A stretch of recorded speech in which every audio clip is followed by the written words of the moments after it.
Este plan para ser agorero predictor, pero ¿qué piensas sobre la estabilidad futura de Siria? No tengo idea. Pero lo más importante en el caso de Siria es que nadie tiene idea. Nadie lo sabe. A los que les conviene, como a Pablo Iglesias y su banda, te aseguran que todos los rebeldes son terroristas islamistas, como el grupo HCT concretamente, que fue el que entró en Damasco, y cuyo líder es el que ha salido en las noticias y que fue efectivamente hasta 2016 aliado de Al Qaeda.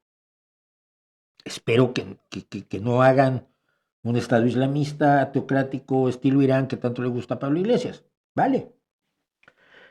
Pero no lo sé.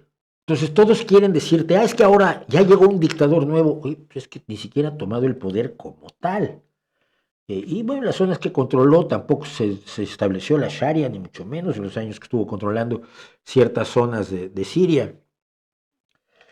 Todo el mundo quiere decirte cómo van a ser las cosas de acuerdo a sus posiciones políticas, a sus creencias, a su ideología.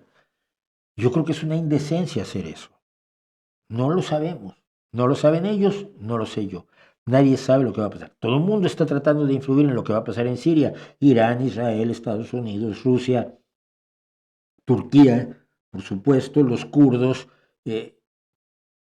Francia, las potencias. Todo el mundo quiere influir.